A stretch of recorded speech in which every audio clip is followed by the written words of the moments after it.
بسم اللہ الرحمن الرحیم الحمد للہ رب العالمین والصلاة والسلام علی رسولہ الکریم وعلی آلہ وصحبہ اجمعین رب اشرح لی صدری ویسر لی امری واحلل عقدۃ من لسانی یفقہوا قولی وقال عز وجل فی القرآن المجید اعوذ باللہ من الشیطان الرجیم بسم اللہ الرحمن الرحیم ان بطش ربک لشدید اما بعد۔ تمام تعریفیں اس اللہ عز و جل کے لیے لائق و زیبا ہے جو تمام جہانوں کا بنانے والا اور اسے پالنے والا ہے، اور درود و سلام اس کے آخری نبی محمد صلی اللہ علیہ وسلم پر۔ الحمدللہ ہم تمام مرد اور خواتین اس خطبہ جمعہ کے لیے جمع ہوئے انشاءاللہ عزیز اس مختصر سے وقت میں۔ جس عنوان کا میں نے انتخاب کیا ہے وہ عنوان ہے کہ گناہوں کو کرنے کے لوگوں کے ہیلے اور بہانے، یا گناہوں کو کرنے کے ہمارے ہیلے اور بہانے۔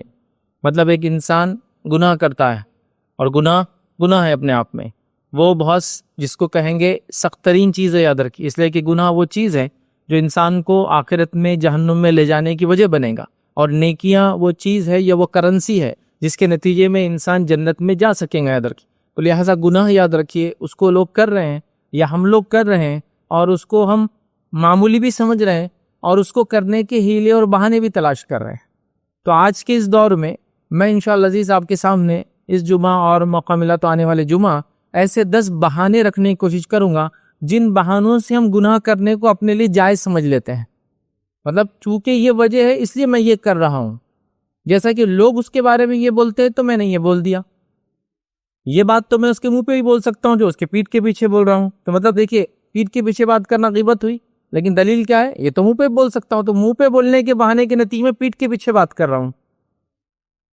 لوگ چونکہ اس کے بارے میں بول رہے ہیں تو میں اس لیے بول رہا ہوں، تو لوگوں کا بولنا بہانہ بن گیا میرے بولنے کے لیے۔ یا پھر اللہ رب العزت تو بڑا معاف کرنے والا اور رحم کرنے والا ہے، تو لہٰذا میں گناہ کرتا چلا جاؤں گا، چونکہ اللہ کا کام ہے معاف کرتا چلا جانا اور میرا کام ہے گناہ کرتے چلے جانا۔ تو لہٰذا ہم نے گناہ کرنے کے لیے ہیلے اور بہانے تلاش کر لیے۔ گناہ کرنا اپنے آپ میں یہ خود ایک بہت برا عمل ہے یاد رکھیے، اور اس پر پھر بہانے تلاش کرنا، اور بہانے تو دور، بہانوں سے بڑھ کر اب ہم ڈٹ کر دلائل بھی دے رہے ہیں کہ ایسا ہونا تو ایسا کرنا ہی پڑے گا نا، اب سب کما رہے تو مجھے بھی تو ایسا کمانا ہی پڑے گا نا۔ مطلب اب تو دوسروں کے گناہ میرے لیے دلیل بھی بن گئے۔ ایک تو ہوتا بہانہ اور ایک ہوتا دلیل۔ مطلب یہ کہ فلاں آدمی جو ہے گناہ کرتا ہے تو میں بھی گناہ کر رہا ہوں، وہ تو اتنا دیندار بتاتا ہے، جب وہ کر سکتا تو میں کیوں نہ کروں؟ تو لہٰذا وہ آدمی وہ آپ کے لیے بہانہ نہیں دلیل بن گیا کہ آپ نے اس کو ریفرنس بنا لیا، وہ کر رہا ہے تو میں کیوں نہ کروں۔ تو لہٰذا آج کے اس دور میں ہم نے بہت سارے گناہوں کو جو شریعت کی نگاہ میں بڑے گناہ ہیں، سنگین جرم ہے، بہت ہی جس کو کہیں گے برا کام ہے، لیکن ان تمام کو ہم نے بہانے بنا کر کرنا ایک اپنا معمول بنا لیا، یا اس کو ہم نے یہ سمجھا کہ جائز ہے، بلکہ اس سے آگے بڑھ کر میں کہہ رہا ہوں اس کو ہم نے دلیل بنا لیا دوسروں کے گناہوں کو یا ان بہانوں کو کہ میں بھی یہ گناہ کر سکتا ہوں، چونکہ میرے پاس اس کا ریفرنس اور دلیل یہ ہے کہ ایسا ہو رہا ہے ادھر۔ تو لہٰذا ہمیں اس معاملے میں بہت بچنا چاہیے، اس لیے کہ اللہ کے رسول صلی اللہ علیہ وسلم نے اس معاملے میں ہم کو بڑی نصیحت کی، اور آئیے اللہ کے رسول صلی اللہ علیہ وسلم نے ایک بڑی بہترین مثال دی یاد رکھیے، اور مثال دے کر یاد رکھیے ہم کو سمجھانے کی کوشش گناہ کیا کرتے ہیں۔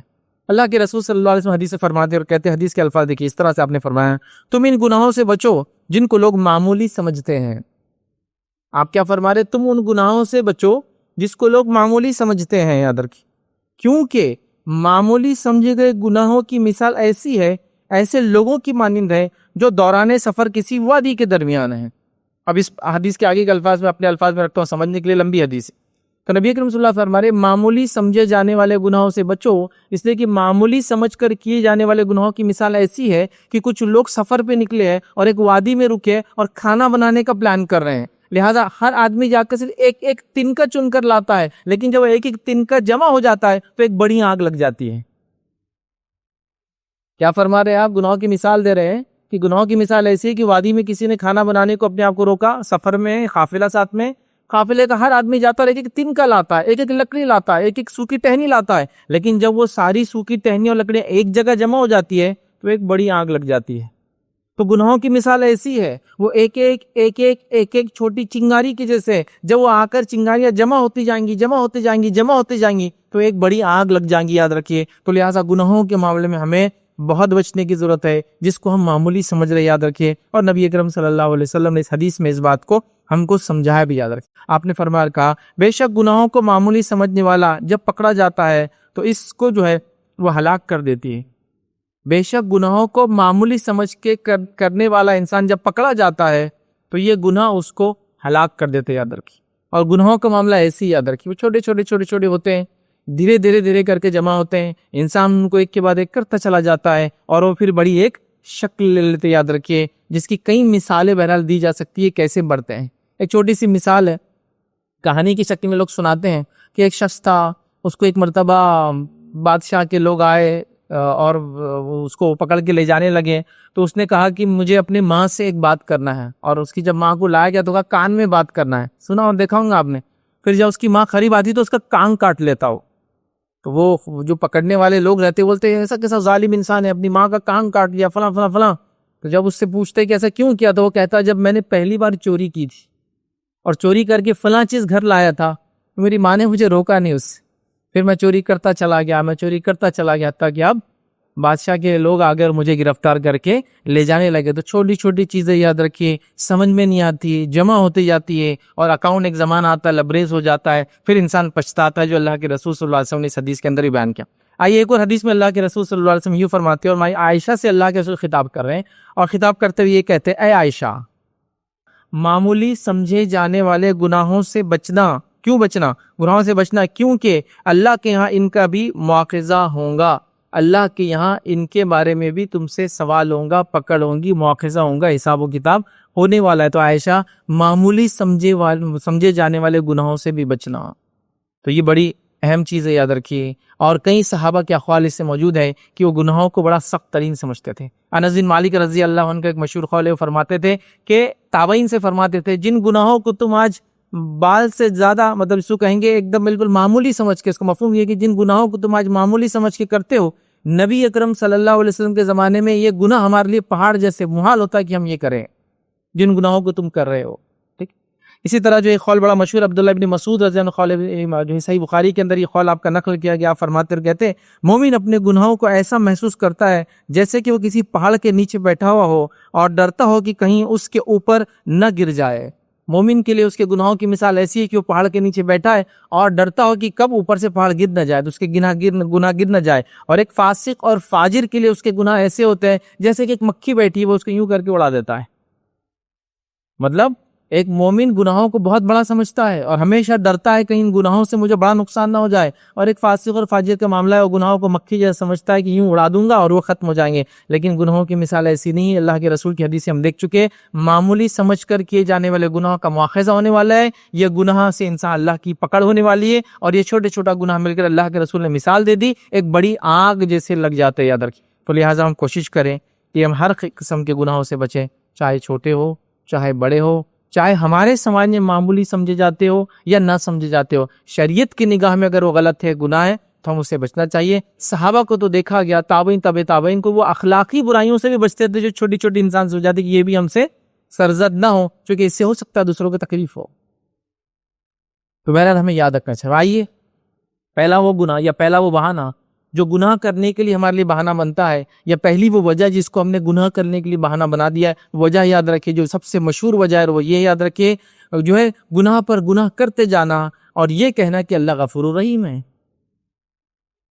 پہلی وجہ گناہ کرنے کی، پہلا بڑا بہانہ گناہ کرنے کا آج جو ہم بناتے ہوئے یہ ہے کہ گناہ پر گناہ کرتے چلے جانا اور یہ کہنا کہ اللہ رب العزت تو غفور رحیم ہے، معاف کرنے والا ہے، رحم کرنے والا ہے، توبہ قبول کرنے والا ہے۔ اور وہ سارے واقعات جو اللہ رب العزت نے جن لوگوں کی سچی توبہ قبول کی، جس میں وہ پہلے بڑے گناہگار تھے، ان واقعات کو لے کے دلیل بنانا کہ یہ واقعات جو توبہ اور استغفار کے تھے انہوں نے کی، اللہ نے معاف کیا، یہ ہمارے لیے لائسنس ٹو سن ہے، گناہ کرنے کی دلیل ہے۔ دیکھو فلاں آدمی 99 قتل کیے تھے، اللہ نے اس کو معاف کر دیا، ابھی تو میرے سے ایک بھی قتل نہیں ہوا، صرف گالی دے رہا ہوں، صرف دھوکہ دے رہا ہوں، سود کھا رہا ہوں، تکلیف پہنچا رہا ہوں، 99 قتل کے برابر تھوڑی ہوا ہے۔ تو لہٰذا دوسروں کے واقعات جس میں اللہ نے وہ گناہگار تھے ان کو معاف کیا، اس کو اپنے لیے دلیل بنا رہے ہیں کہ اللہ تو معاف کرنے والا ہے نا، اتنے کو معاف کر دیا۔ فلاں شخص کے 99 دفتر گناہ سے بھرے تھے، لیکن اس نے توحید کا ایک چھوٹا سا عمل لے کر گیا تھا کہ وہ توحید پر تھا، نتیجہ توحید کی وجہ سے اس کے 99 دفتر جو ہے معاف کر دیے گئے۔ فلاں شخص کے 99 قتل معاف کر دیے گئے، بلکہ 100 اس نے قتل کر دیا تھا۔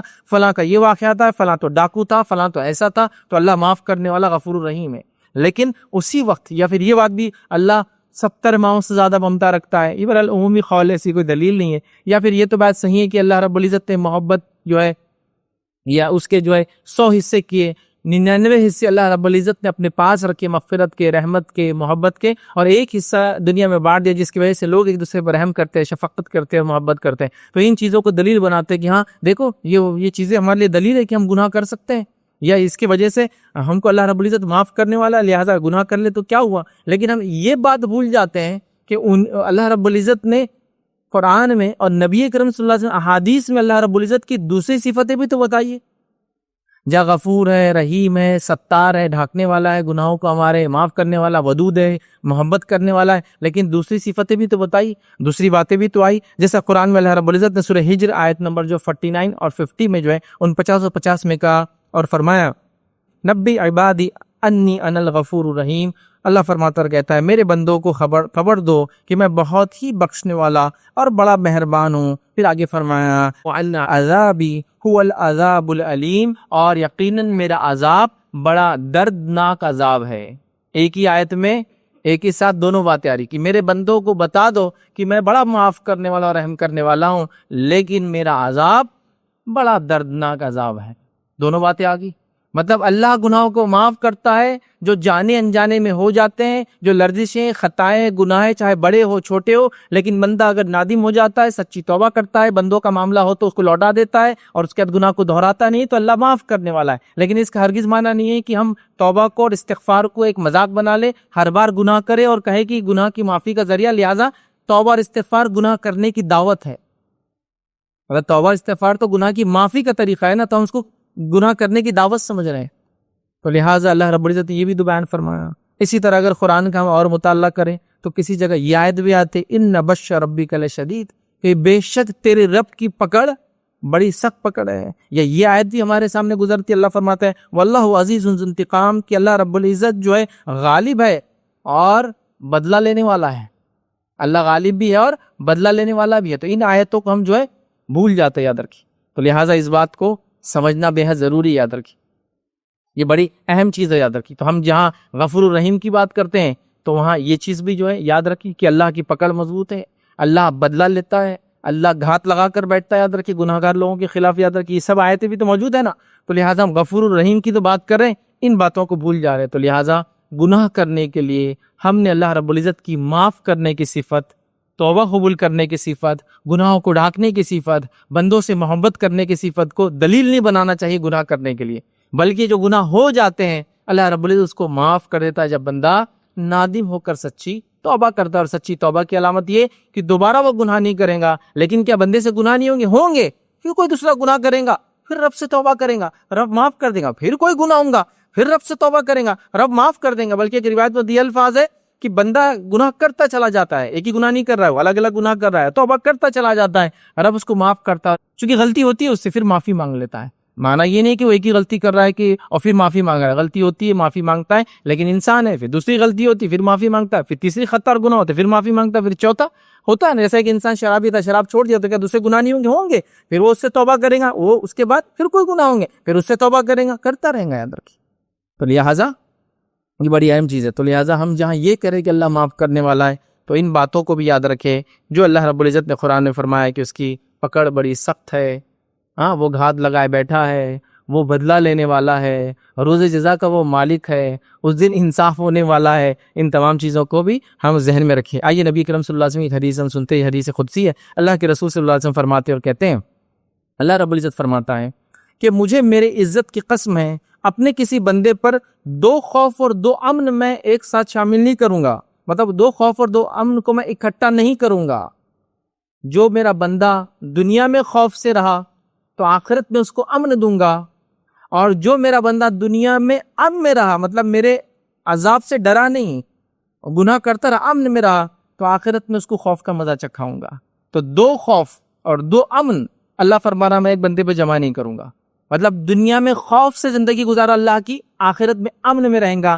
دنیا میں اللہ کا کوئی خوف نہیں رکھا، یہاں امن میں رہا تو آخرت میں خوف میں رہیں گا۔ تو 2 خوف اور 2 امن جمع نہیں ہوں گے۔ تو لہٰذا ہم کسی بھی گناہ کو معمولی سمجھ کے بہانہ بنا کر کرنے کی کوشش نہ کریں۔ آئیے دوسری چیز یاد رکھیے، جو بہانہ ہم بناتے ہیں گناہ کرنے کا، یاد رکھیے، اور ایک بڑا بہانہ یاد رکھیے، وہ یہ ہے جھوٹ بولنا اور کہنا میں تو مذاق کر رہا تھا۔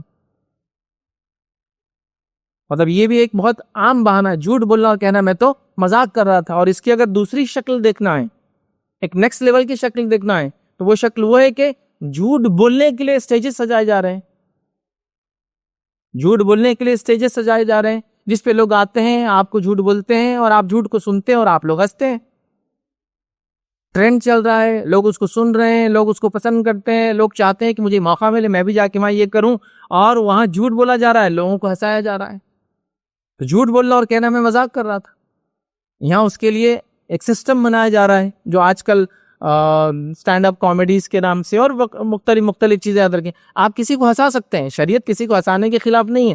شریعت کبھی کبھار ہنسنے، ہنسانا، مسکرانا، نبی کرم صلی اللہ علیہ وسلم مسکرائے بھی، آپ ہنسے بھی. آپ خیخے لگا کر نہیں ہنستے تھے لیکن آپ مسکراتے تھے، تبسم جس کو بولتے ہیں، اور آپ ہنستے بھی تھے. یاد رکھیے اللہ کے رسول صلی اللہ علیہ وسلم کے سامنے ہنسایا بھی آپ کو گیا، مطلب آپ کے سامنے کچھ جوکس پیش کیے گئے. جوک ان دا سینس کہ وہ سب ایسی چیزیں تھی جو سننے میں بھی بری نہیں، جھوٹ بھی شامل نہیں، کوئی غلط بات بھی نہیں. نبی کرم صلی اللہ علیہ وسلم مسکرا رہے ہیں، صحابہ بھی مسکرا رہے ہیں. زیادہ سے زیادہ اللہ کے رسول جب مسکراتے تو آپ کی کبھی کبھار پیچھے کی داڑیں نظر آتی، مطلب منہ زیادہ کھلتا، ورنہ عموماً آپ ایسا ہنستے کہ صرف دانت مبارک نظر آتے، ہونٹ کھل جاتے. اس کو بولتے تبسم بولتے، صرف ہنسنا، مسکرانا، قہقہے لگانا آپ نہیں کرتے. اور کبھی زیادہ ہو گیا تو منہ آپ کا کھلا دیکھا گیا. تو اسلام اس سے منع نہیں کرتا، لیکن یہاں جھوٹ بول کر مذاق کرنا اور ایک پورا سسٹم بن گیا. یاد رکھیں حتیٰ کہ چھوٹے بچے بھی آتے کچھ بھی آپ کو بولتے ہیں، جب آپ بولتے ہیں اچھا ایسا ہوا، ہمیں مذاق کر رہا تھا. دیکھیے آپ چھوٹے بچے بھی آج کل کچھ بھی آ کے بولے ارے انکل آپ کی گاڑی کو آگ لگا دیا کسی نے، ہمیں مذاق کر رہا تھا.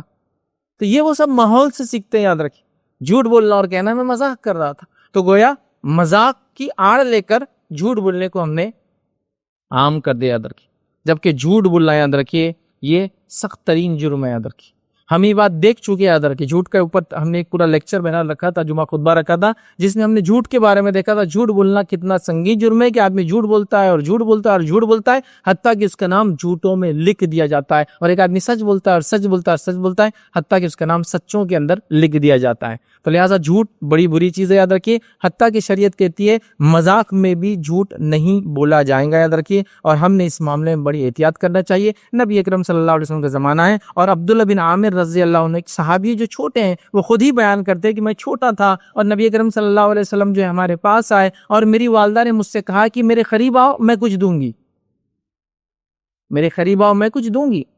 اور یہ کہتے ہیں اللہ کے رسول صلی اللہ علیہ وسلم نے پوچھا کیا تم واقعی میں اس کو کچھ دینے والی ہو؟ جو بلا رہی ہو کہ میرے پاس آؤ. تو کہا اللہ کے رسول میں اس کو بلا رہی ہوں اور میرے پاس ایک کھجور ہے، جو کھجور میں اس کو دوں گی. تو کہا ہاں اگر کھجور ہے تو ٹھیک ہے، ورنہ تیرے نام ایک جھوٹ لکھ دیا جاتا. بچے کو بھی آپ مذاق کے طور پر کہ راؤ میں کچھ دوں گا بول کے بلا رہے ہیں، اور اگر ہاتھ میں کچھ نہیں ہے. تو یہ صحابیہ نے وہی کیا تھا نا، جھوٹ نہیں کہا، ان کے پاس تھا، لیکن اللہ کے رسول نے فوراً اس واقعے کو پکڑ کے لوگوں کو نصیحت کر دی. ہم لوگوں تک یہ نصیحت آپ ایک حدیث کی شکل میں کہ بچوں سے بھی مذاق کے طور پر بھی آپ ایسا نہیں بول سکتے کہ آؤ کچھ دوں گی اور آپ کے پاس کچھ نہیں ہے، یا آؤ کچھ میں دوں گا اور آپ کے پاس کچھ بھی نہیں ہے. مطلب بچوں سے بھی جھوٹ نہیں بولا جا سکتا، مذاق میں بھی جھوٹ بولا نہیں جا سکتا، بڑوں کو بھی نہیں، چھوٹوں کو بھی نہیں. یاد رکھے کھڑے رہ کر مطلب اس کے عوام کو بھی نہیں، خواص کو بھی نہیں. جھوٹ بولنا غلط ہے یاد رکھے، لیکن جھوٹ کہنا اور بالکل عام ہے کہ میں مذاق کر رہا تھا. یہاں اللہ کے رسول نے یہ بات بتا دی کہ مذاق میں بھی جھوٹ نہیں بولا جا سکتا، ایک بچے کو بھی جھوٹ نہیں بولا جا سکتا. یاد رکھیے اور ہمارے پاس ہم دیکھ رہے ہیں لوگ دھڑلے سے جھوٹ بولتے چلے جا رہے ہیں. آئیے نبی اکرم صلی اللہ علیہ وسلم کی حدیث سنتے ہیں.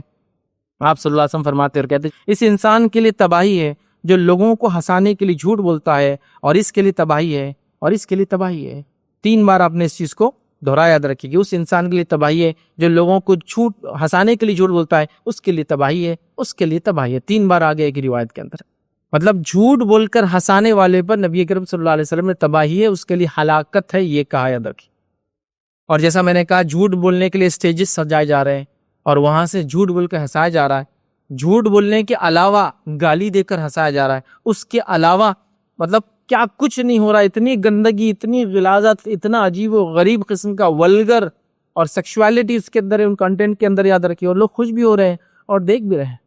اور یہ بات تو میں آپ سے کہہ سکتا ہوں، آپ نہیں سمجھتے تو کبھی انجانے میں نہیں سمجھتے ہوں گے، لیکن تھوڑا غور کر کے دیکھیے. کچھ گالیوں کو سننا تو ہمارے پاس عام ہو گیا ہے. ہم بول رہے یہ تو اسٹیج پہ بولی جا سکتی ہے، سب سن رہے، بڑے بھی سن رہے، چھوٹے بھی سن رہے، چونکہ وہ اسٹیج پہ لوگ کھڑے کہ وہ گالیاں دے رہے ہیں اور وہ کامنلی چونکہ اتنی روانی میں دیتے ہیں. چند 4 اچھی باتوں میں ایک کہ آپ بولتے ہیں اب یہ تو اتنا تو لیگل ہے، مطلب چلتا ہے. وہ گالیاں کامنلی ہم سن رہے ہیں کہ جو پہلے بہت برا مانا جاتا، اچھا آج بھی بچہ بولے تو برا ہی مانا جائے گا اس کو، لیکن سننے میں کوئی مسئلہ نہیں۔ دیکھیے آپ غور کیجیے، ابھی نہیں سمجھ رہے تو جو آپ ریلز دیکھ رہے ہیں، شارٹس دیکھ رہے ہیں، ذرا غور کیجیے اس میں جو گالیاں آ رہے ہیں، تو ہم نے اس کو لیگل مان لیا کہ اتنی گالیاں تو سنی جا سکتی ہے، ہو سکتا ہے اور سال 2 سال بعد اتنی گالیاں دینا ہی بولیں گے، جان دو اتنا تو اب جانے دو، اب کیا ہے ماحول میں ہو گیا ہے۔ تو یہ سب چیزیں ہو رہی ہے، تو جھوٹ بول کر ہنسانا جائز نہیں ہے۔ آپ کسی حقیقی واقعے کو بیان کریں، آپ کوئی ایسا ایکشن کر لے جس سے لوگ خوش ہو جائے اور ہنس لے، شریعت منع نہیں کرتی۔ مطلب اسلام کو روکھا دین نہیں ہے، اس میں میرا پورا ایک لیکچر ہے، 2 لیکچر ہے بلکہ، ایک ہے اسلام میں ہنسی کے آداب اور ایک لیکچر ہے اسلام میں مذاق کے آداب۔ ہنسی مطلب خود کا ہنسنا، مذاق مطلب کسی کو ہنسانا، تو دونوں پارٹ لیے ہم نے کہ خود ہنسنا اور ہنسانا۔ تو اسلام اتنا روکھا دین نہیں ہے کہ بھائی ہنسو بھی مت، لیکن ہنسنا ہنسانا ہے، لیکن لمٹ میں، جھوٹ نہ ہو، دھوکہ نہ ہو، کسی کی عزت اتاری نہ جائے، گندی بات بولی نہ جائے، یاد رکھیے، اور کسی کو جانی مالی جسمانی نقصان نہ ہو، کوئی برا نہ مانتا ہو تو پھر کوئی حرج نہیں۔ اور صحابہ ایک دوسرے سے مذاق کرتے تھے، مذاق کرتے مطلب ایک دوسرے کے سامنے ایسی بات کرتے سے وہ ہنستے تھے، خود ہنستے بھی تھے۔ نبی اکرم صلی اللہ علیہ وسلم کے سامنے آپ واقعات ہوئے، آپ ہنسے، آپ نے لوگوں سے مذاق بھی کیا کبھی کبھار، یاد رکھیے، لیکن اس میں کوئی جھوٹ شامل نہیں تھا، کوئی غلط بات شامل نہیں تھی، ساری باتیں سچ تھی، یاد رکھیے، ساری باتیں سچ تھی۔ ایک شخص سے اور کہ اللہ کے رسول مجھے ایک اونٹ چاہیے تھا، آپ نے کہا اونٹ کا بچہ دوں گا۔ اس کے بعد اس نے کہا ٹھیک ہے دے دیجیے بچہ۔ بعد میں اللہ کے رسول سے مسکرا کر کہا ہر اونٹ کا بچہ ہی رہتا، بڑا اونٹ بھی تو اونٹ کا بچہ ہے، نہ جھوٹ تھا نہ کوئی بری بات تھی، سب کو اچھا لگا کہ ہاں یہ ایسا ہوا۔ ایک صحابی رسول تھے جنہوں نے اللہ کے رسول صلی اللہ علیہ وسلم ہنسایا بھی، یاد رکھیے۔ وہ ایک مرتبہ نبی اکرم صلی اللہ علیہ وسلم کی مجلس میں آئے اور ایک ایسے پھل لے کر آئے کہ جو پھل وہاں کے نہیں تھے، بڑے نفیس مہنگے پھل تھے جو شام وغیرہ سے آتے تھے۔ آئے اور نبی اکرم صلی اللہ علیہ وسلم کو پیش کیا اور کہا اللہ کے رسول صلی اللہ علیہ وسلم یہ پھل آپ کھائیے۔ جب نبی اکرم صلی اللہ علیہ وسلم نے وہ پھل کھا لیے اور پھل کھا کے آپ فارغ ہوئے تو وہ پھل کا مالک آیا ادھر سے، یہ وہ بیچنے والا ہے، اور کہا اللہ کے رسول اس کا بل، اس کے پیسے۔ تو آپ سے ہم کہا کہ تم نے تو مجھے یہ ہدیتاً لا کے دیے تھے۔ تو کہا اللہ کے رسول پھل مجھے بازار میں دکھے، سب سے اچھے پھل تھے اور آپ ہی لائق تھے کہ اس کو کھائے، مجھے لگا آپ کو دینا چاہیے، پیسے میرے پاس نہیں تھے، لیکن پیسے آپ دے دیجئے، پھل لیکن آپ ڈیزرو کرتے تھے کہ آپ کھائے۔ اللہ کے رسول مسکرائے، صحابہ مسکرائے کہ پھل بھی لا لیے، تحفہ بھی دے دیے اور پیسے بھی اللہ کے رسول کو پے کرنا پڑے۔ تو یہاں دیکھیے نہ کوئی جھوٹ شامل تھا، نہ انہوں نے کوئی بکواس بکی، نہ انہوں نے کچھ یہ کہا وہ کہا، سمپل ایک چیز تھی، سب ہنس پڑے کہ یار کیسا انسان ہے، مطلب جو کی ہوا نا، آپ سب مسکرائے نا ان کی اس حرکت پر، لیکن کسی کو کوئی نقصان نہیں ہوا۔ صحابہ تھے آپس سے مذاق کرتے ہیں، روایت میں آتا تربوز یا پھل ہوتا، اس کے چھلکے کبھی کبھار کوئی گردن پہ مارتا اور دوسرا اس سے مسکراتا۔ اس لیے میں نے کہا کہ جان مال عزت نہ ہو، اس کا مقام دیکھا جائے جس سے مذاق کیا جا رہا ہے، یہ ساری چیزیں یاد رکھیں، اگر یہ سب ہو تو پھر جائز ہے۔ اب کوئی ان واقعات کو لے کے کسی عام انسان کو سڑک پہ چھلکے مار کے بولے یہ تو صحابہ کی سنت ہے چھلکے مارنا، غلط ہے۔ نہ وہ آپ سے پہچان کا ہے، عمر دیکھی جائیں گی، مقام دیکھا جائے گا، پبلکلی کو پسند نہیں کریں گے اس سے مذاق کیا جائے، آپس میں دو دوست مذاق کر سکتے ہیں لیکن عوام میں نہیں پسند کریں گے، ساری چیزیں ہوتی ہیں، اور صحابہ میں یہ ساری چیزیں تھی، یاد رکھیں۔ اس حد تک تھی کہ کچھ صحابہ ہے کچھ کھانے کو بنا رہے ہیں، دوسرے صحابی آتے تھے، کسی مستحق کو پاتے تھے، اٹھا کر وہ کھانا اس کو دیتے تھے، یہ آتے تھے کہتے رہے ہانڈی تو ابھی رکھی تھی میں نے کھانے کے لیے، کہا ہے وہ کہتے میں نے فلاں تھا اس کو دے دیتے، یہ مسکراتے اور کہتے چلو اللہ خیر کرے، اللہ تم کو جزائے خیر، اچھا کیا تم نے، چلو۔ تو وہ حالانکہ اسے مال گیا لیکن ظاہر سی بات ہے وہ صحابہ مالی طور سے اتنے سٹیبل ہوں گے کہ ان کے لیے کوئی مسئلہ نہیں ہے کہ پھر سے بنا لینا، ان دوسرے صحابہ جس نے دیا ان کا بھی ایک مقام ہوگا۔ تو دیکھیے ایک چیز ہوتی ہے، یاد رکھیے، تو اس چیز کا لحاظ تو آپ ہنس سکتے ہیں، ہنسا سکتے ہیں، جھوٹ نہیں ہوگا، دھوکہ نہیں ہوگا، برے الفاظ نہیں ہوں گے، جانی مالی نقصان نہیں ہوگا، کچھ نہیں ہوگا، تو کوئی اس میں حرج نہیں، پھر یاد رکھیں۔ تو لہٰذا جھوٹ بولنا اور کہنا مذاق کر رہا تھا، تو مذاق کو بہانہ بنا کر جھوٹ بولنا یہ کبھی بھی جو ہے جائز نہیں، یاد رکھیں۔ آئیے نبی اکرم صلی اللہ علیہ وسلم کیا فرماتے ہیں، حدیث کے الفاظ اس طرح سے یاد رکھیں، آپ نے فرمایا اور کہا کہ آدمی کوئی جملہ بولتا ہے جس میں وہ کوئی حرج نہیں سمجھتا، آدمی کو ایک جملہ ایک سینٹنس بولتا ہے جس میں وہ کوئی حرج نہیں سمجھتا، اور لیکن اس کی وجہ سے 70 سال کی مسافت تک جہنم میں جا گرتا ہے۔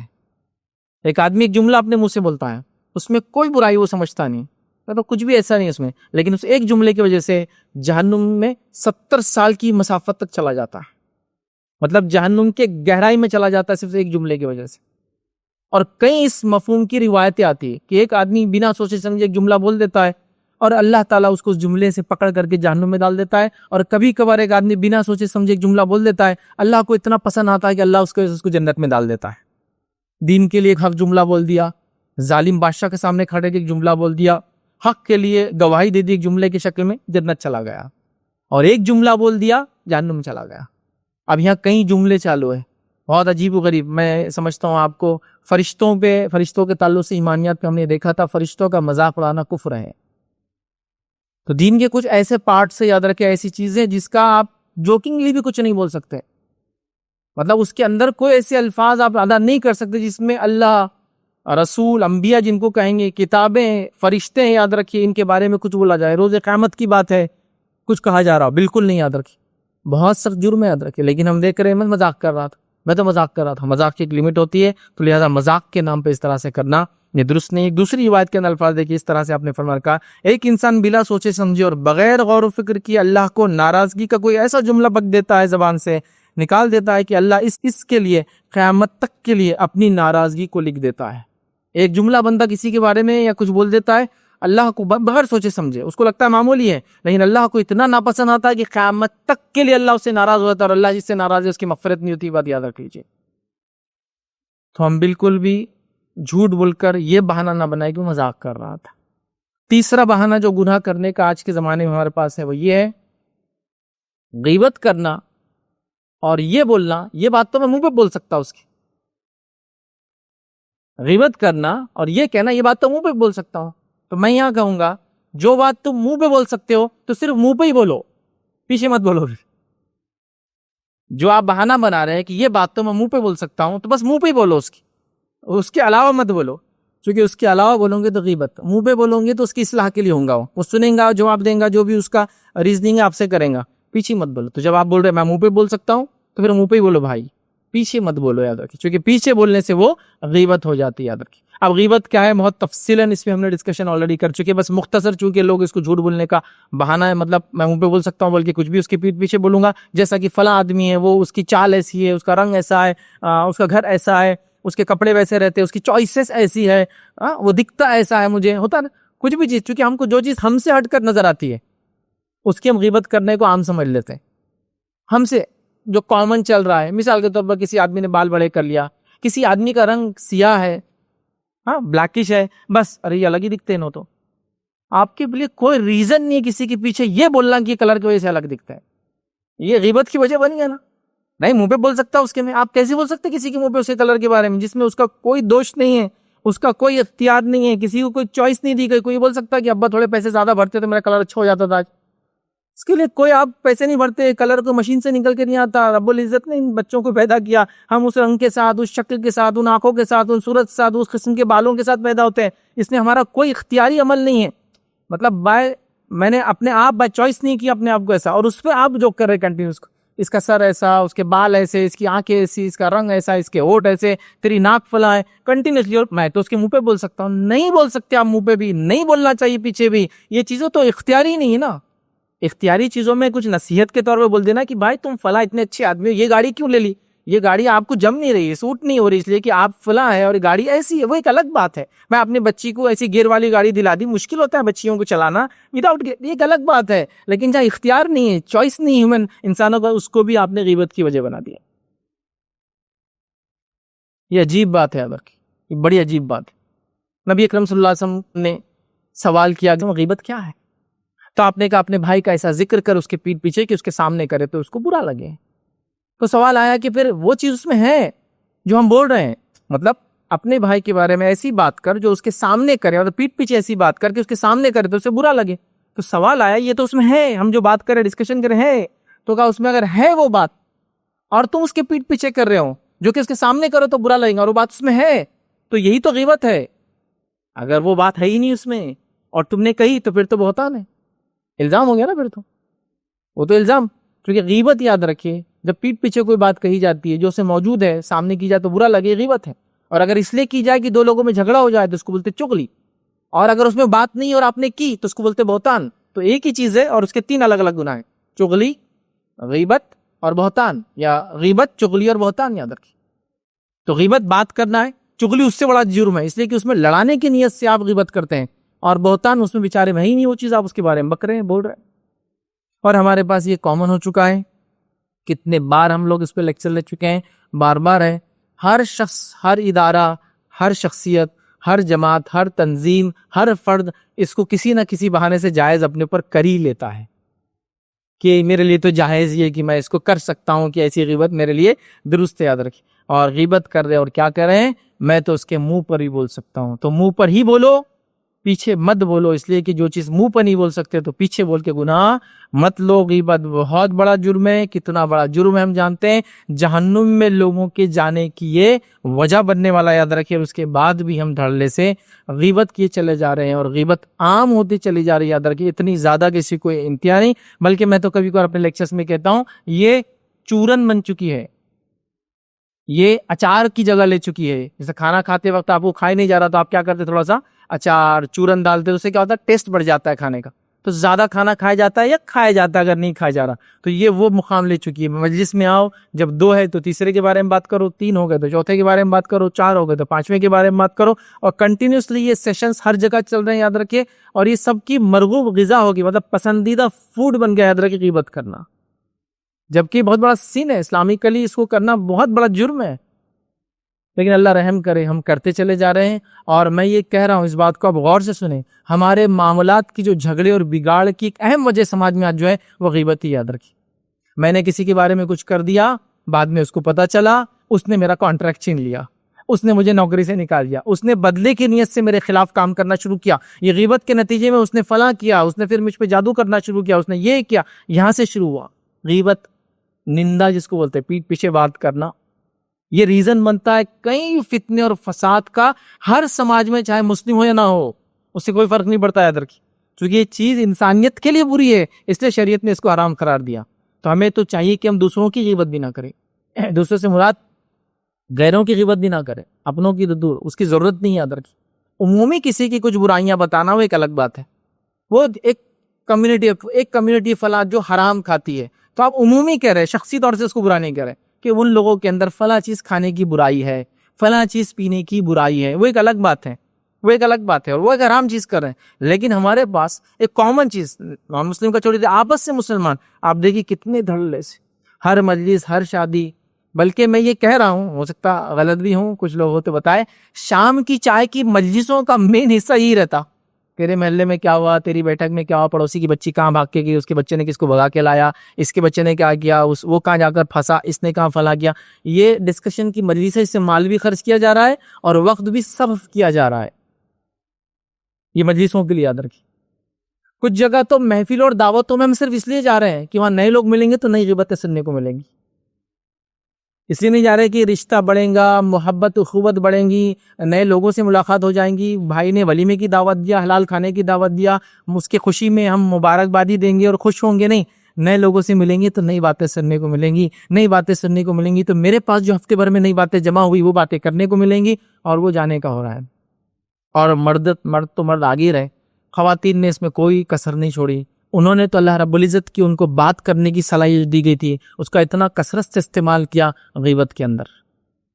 اللہ رب العزت نے عورتوں کو مردوں کے مقابلے میں زیادہ بات کرنے کی صلاحیت دی ہے، اور اس صلاحیت کا زیادہ تر استعمال اس چیز میں ہو رہا ہے. یاد رکھ غیبتوں میں. تو لہٰذا خواتین سے بالخصوص کہوں گا، بولنے کی صلاحیت کو صحیح جگہ استعمال کریں.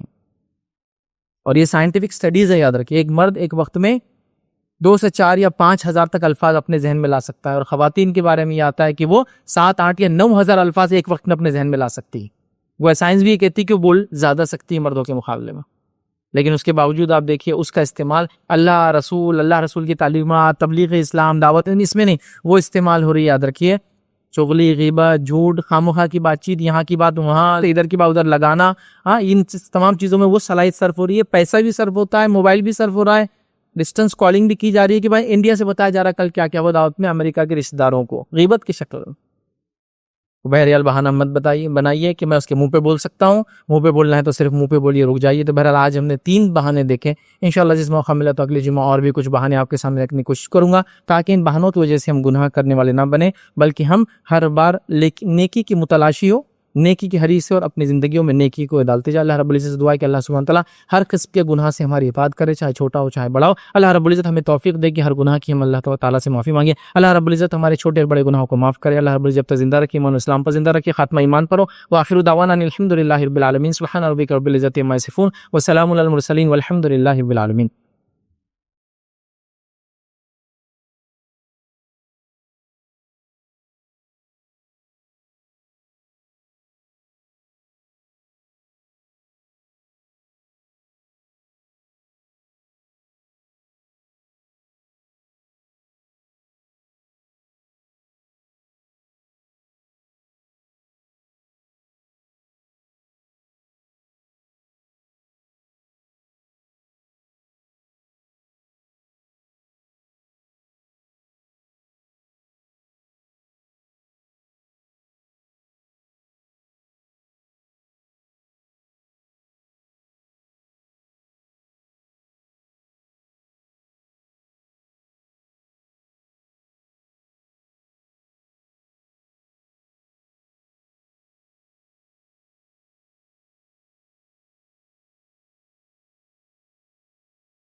السلام علیکم. آپ بھی ہمارے اس کام میں تعاون کریں اپنی زکات و صدقات کے ذریعے. ڈونیشن ڈیٹیلز کے لیے ڈونیٹ اس پر کلک کریں. اگر آپ کو ہمارے ویڈیوز پسند آئے ہیں تو اسے شیئر کریں اور سب کے حقدار بنیں. روزانہ ہمارے ویڈیوز کو پانے کے لیے ہمارے یوٹیوب چینل کو سبسکرائب کریں اور بیل آئکن دبائیں. ہم سے دیگر سوشل میڈیا پر جڑنے کے لیے ویڈیو میں دیے گئے آئی ڈی کو سرچ کریں. جزاک اللہ.